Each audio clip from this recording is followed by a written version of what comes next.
बिहार में जन्म लेने वाला हर बच्चा का जिम्मेवार आप हैं और संस्थाओं से आप कैसे मुकर जाइएगा? जिम्मेवार हैं, जिम्मेवार रहेंगे और आपके राज्य में रहने वाला आपसे मांग करेगा, नहीं करेगा ऐसी बात नहीं है, आपसे मांगेगा ही। जिसको हमने 1500 में बहाल किया था उसको हम बढ़ा के दे रहे हैं, लेकिन इन शिक्षकों को बहाल हमने नहीं किया था, ये क्यों भूल जाते हैं? कौन कॉलेज में बहाली किए हैं? एकाध तो कॉलेज खोले हैं क्या? इसका जवाब नहीं मिला है महोदय, इसलिए एक लाइन का है, पढ़ ही देते हैं। माननीय सभापति महोदय, राज्य के वित्त रहित शिक्षकों, सहायक प्राध्यापकों के नियमित एवं कमेटी गठित करते हुए अनुदान एवं आंतरिक संसाधन को जोड़कर अविलंब वेतनमान देने के संबंध में सरकार से सदन में एक स्पष्ट वक्तव्य की मांग करता हूं। महोदय, इसी सदन में इससे पहले महोदय माननीय मंत्री ने आश्वस्त किया था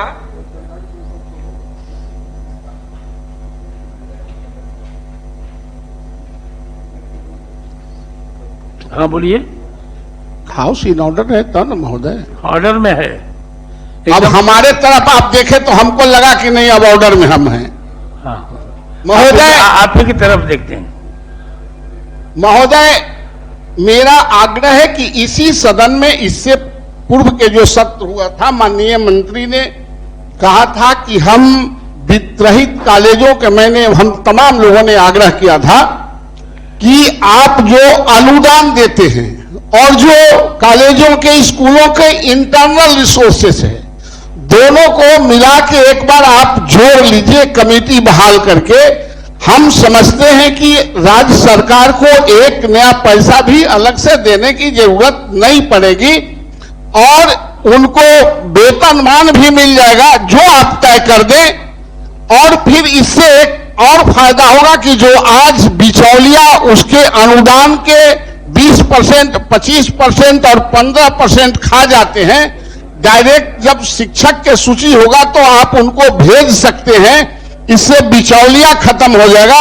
इसलिए मैं माननीय मंत्री से जानना चाहता हूं कि जो कमेटी बनाने के लिए आपने आश्वासन दिया था इस सदन में, उसका क्या प्रतिफलन हुआ है? क्या सरकार सदन में उसको जांच करने के लिए कमेटी बना दी है?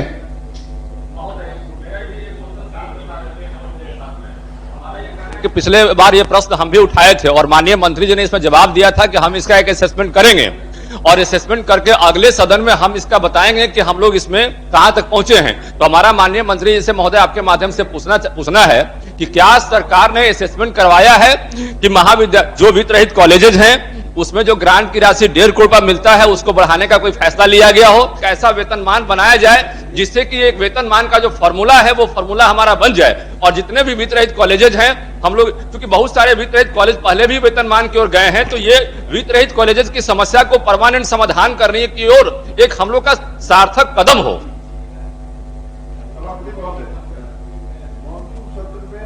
सवाल था बात तो आ ही गई, 2 बिंदु है केवल, बात आ गई है। मंत्री महोदय ने स्वीकार किया कि हम समीक्षा करके और हम आपको अवगत करेंगे। आपको याद दिलाना चाहते हैं, आपके चैम्बर में 2 सितंबर को इस पर बैठक हुई मंत्री जी साथ के पदाधिकारी जी लोग के साथ, और इस पर लंबी बहस। 2 बिंदु था इसका, एक तो कि जो आप अनुदान देते हैं और विभाग का ही निर्देश है आंतरिक स्रोत की आमदनी का 70% शिक्षकों के और कर्मियों के वेतन के मद में वह प्रबंध समिति लूट कर खा रहा। आप अगर इसकी समीक्षा करके उसको नियत वेतन में परिणत कर देंगे तो आंतरिक स्रोत की आमदनी पर भी आपका पकड़ होगा, विभाग का पकड़ होगा और अनुदान जो देते हैं अच्छी खासी राशि वेतनमान के रूप में मिलेगी। इन्होंने कहा था समीक्षा करके हम फिर बैठक करेंगे। 1 महीना का समय आपके चैम्बर में, आपकी उपस्थिति में, आपकी अध्यक्षता में वह बैठक हुई थी, मंत्री जी ने समय लिया। उस पर कहीं कोई समीक्षा हुई नहीं हुई, उस पर कोई चर्चा नहीं, एक बात। और दूसरी बात, हम लोगों ने सुझाव दिया था कि जो 7-8 वर्षों का अनुदान बकाया है, एक पुष्ट भुगतान का प्रयास कीजिए, वित्तीय वर्ष के अंत तक उसका भुगतान हो जाना चाहिए। उस पर भी इन्होंने सहमति जताई थी कि हम प्रयास करेंगे इस वित्तीय वर्ष के अंत तक जो बची खुची राशि शिक्षा विभाग में होगी, जो कैलेंडर हो जाता है वित्तीय वर्ष के अंत में, हम उसको विनियोग के माध्यम से हम उसको वित्त रहित इस बकाये संस्थान के बकाये राशि के लिए हम उसको विनियोग के माध्यम से आवंटित करा के हम करेंगे। हम समझते हैं इस पर स्पष्ट वक्तव्य देना चाहिए मंत्री। स्पष्ट आप प्रश्न कीजिए, स्पष्ट वक्तव्य मिलेगा। एक ही प्रश्न सब आदमी करते हैं तो स्पष्ट नहीं होता कि क्या हो रहा है। हर एक सेशन में हर एक प्रश्न नहीं, ये ठीक नहीं है। आप नहीं, वो नहीं, एक आदमी जो पूछेगा वही सप्लीमेंट्री करेगा। नहीं सदन में तो आप लोग आपस में पहले बैठक करके कि क्या क्या इस पर सप्लीमेंट्री हो सकता है। समय पूरे समाज का, पूरे सदन का समय ले रहे हैं। माननीय पूर्व शिक्षा मंत्री बैठे हुए हैं, तब तो और कॉम्प्लिकेशन हो जाएगा। अब संजीव जी ने पूर्व को भी इसमें शामिल कर लिया। हाँ, तो हम सिर्फ एक ही बात कहना चाहते हैं। अभी संजय जी बड़े अच्छे से समझा रहे थे सदन को कि किसी महाविद्यालय के आंतरिक स्रोत से जो आय है और हम जो अनुदान देते हैं वो दोनों को मिक्स करके आप नियत वेतन फिक्स कर दीजिए और ये पर्याप्त होगा। ये होशियारी से चाह क्या रहे हैं तो समझा गया। हम तो खाली सदन में स्पष्ट करना चाहते हैं कि ये महाविद्यालय के आंतरिक स्रोत से होने वाली आय की भी जिम्मेदारी आप सरकार को दे रहे हैं। मतलब सरकार उसके आंतरिक स्रोत आय के मतलब परिप्रेक्ष्य में भी सरकार कमिट कर दी। और महोदय हमने आंतरिक स्रोत तो फिक्स है ना। आंतरिक स्रोत पहले से डिफाइंड है, अब फिक्स है। हम कहते हैं हमने आंतरिक स्रोत से आय का 70% देने का नियम है। ये कह रहे हैं कि आप उसको अपने अनुदान से मर्ज करके नियत वेतन फिक्स करके सरकार कमिट कर दे।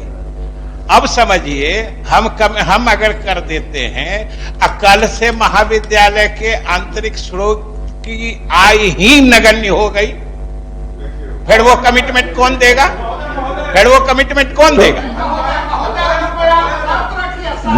महोदय एक बात मानिए। हाँ, बोलिए, आप बोलने दीजिए, मंत्री जी को बोलने दीजिए, मंत्री जी को। जैसा कि माननीय मंत्री ने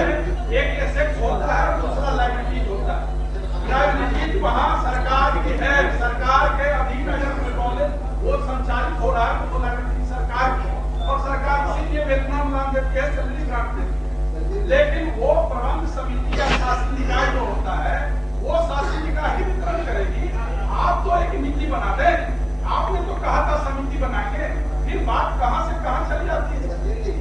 महोदय पहले ये बताएं, ये जो खुद सदस्य लोग बताएं कि जो नीति निर्धारण के तहत ही ये पैसे दिए जाते हैं वित्त रहित को, अगर उसमें वहां पर यूनिवर्सिटी में या कार्यालय में अगर कोई गड़बड़ी होती है उसके लिए सरकार कहां से जिम्मेदार है? अगर वहां पर गड़बड़ी है या कहीं पर गड़बड़ी हो रही है तो कभी कोई लिख करके दे, हम लोग विजिलेंस इंक्वायरी कराएंगे अगर कोई करता है तो। लेकिन ये जो मर्जर की बात कर रहे हैं, आखिर किसी नीति निर्धारण के कारण ही ये वित्त रहित को हम लोग सहायता के रूप में अनुदान दे रहे हैं। और मर्जर करेंगे तो समस्याएं अलग सी होंगी। और दूसरी चीज है कि जहां तक अगर करप्शन का बात है तो आप स्पेसिफिक अगर हो तो आप दें, हमको इंक्वायरी कराते हैं। और जहां तक अनुदान का प्रश्न है, नहीं मेरी बात सुन लें। कहां इंक्वायरी हो रही है? आप स्पेशल जो जितने डिग्री कॉलेज चल रहे हैं सरकार ने खोला है क्या? इसी तरह के कॉलेज, अनुदानित कॉलेज, आज कंस्टिट्यूएंट कॉलेज है जिसको सीना ठोक के कहते हैं कि हमारा कॉलेज है। आप उसी तरह के आप यह कह रहे हैं कि मर्जर कर देंगे तो सरकार की जिम्मेवारी हो जाएगी। इस पृथ्वी, यहां बिहार में जन्म लेने वाला हर बच्चा का जिम्मेवार आप हैं और संस्थाओं से आप कैसे मुकर जाइएगा? जिम्मेवार हैं, जिम्मेवार रहेंगे और आपके राज्य में रहने वाला आपसे मांग करेगा, नहीं करेगा ऐसी बात नहीं है, आपसे मांगेगा ही। नवल बाबू ठीक कह रहे हैं। जो बच्चा बिहार में पैदा लेता है, बिहार का नागरिक है, उसको हर तरह की सुविधा देने की जिम्मेदारी सरकार है।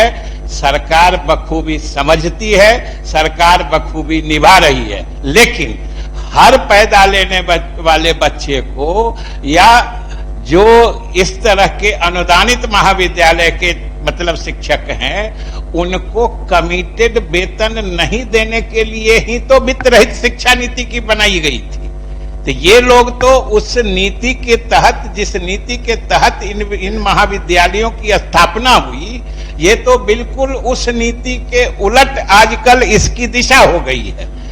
यही तो सरकार की कोई लायबिलिटी नहीं हो, इसीलिए तो सरकार ने वित्त रहित नीति बनाई थी कि हम आपको परीक्षा की मान्यता दे देंगे, परीक्षा करवा देंगे, लेकिन आप अपनी सुरक्षा, अपना वित्तीय दायित्व खुद वहन करिए। यही नीति थी। हमारी सरकार ने, नीतीश कुमार ने उदारता प्रकट करते हुए कि अनुदान की व्यवस्था लागू की कि ये शिक्षक पढ़ाते हैं और उनको मैनेजमेंट, वहां का जो प्रबंधन है, अगर कुछ भी नहीं देता है तो ये गलत बात है। हम जिस महाविद्यालय का जैसा वहां पे नतीजा होगा, रिजल्ट आएगा, अगर बच्चे हमारे इस प्रदेश के अच्छा कर रहे हैं जिस महाविद्यालय में पढ़ के, उन शिक्षकों को अलग से देने के लिए जो माननीय सदस्य भी कह रहे हैं, ये हमसे बेहतर समझते हैं कि सरकार अनुदान, अभी संजय जी और नवल बाबू सब जानते हैं कि सरकार अनुदान सिर्फ शिक्षकों के लिए ही देती है। अगर सरकार की संवेदनशीलता नहीं होती तो सब लोगों ने ये मान के इस विद्यालय की शुरुआत की थी या अपनी सेवा देने की शुरुआत की थी कि हमको एक पैसा सरकार नहीं देगी। और आज हम लोगों की सरकार, नीतीश कुमार की सरकार, संवेदनशीलता की वजह से इनको दे रही है। यही तो हम कहना चाह रहे हैं। आगे बढ़िए, इसे यहाँ पर नहीं होगा। माननीय सदस्य श्री आफाक अहमद।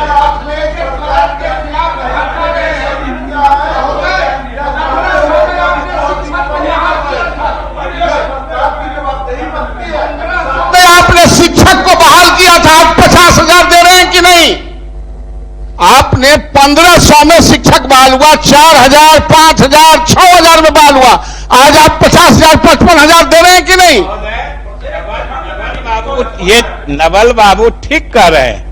जिसको हमने 1500 में बहाल किया था उसको हम बढ़ा के दे रहे हैं, लेकिन इन शिक्षकों को बहाल हमने नहीं किया था। ये क्यों भूल जाते हैं? आप कौन कॉलेज में बहाली किए हैं? एक आध तो कॉलेज खोले हैं क्या? आप तो कॉलेज खोले भी नहीं है।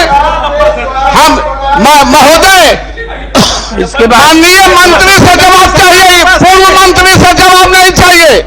माननीय मंत्री से जवाब चाहिए, पूर्व मंत्री से जवाब नहीं चाहिए।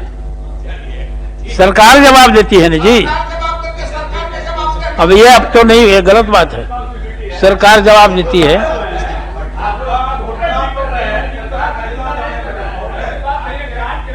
ऐसे सुनिए, एक दिन हम लोग की सुनिए ना, सुनिए, बैठिए। सुनिए जीवन जी, जिस तरह से पहले बैठक हुई थी माननीय मंत्री जी, उस तरह से एक दिन बैठक बुला के सब लोग को बुला के वहीं पर कर देंगे। यहाँ पर समय जाया हो रहा है। एक दिन पहले हाँ, उसी तरह से बैठक बुला कर दिया जाएगा। ठीक जी, माननीय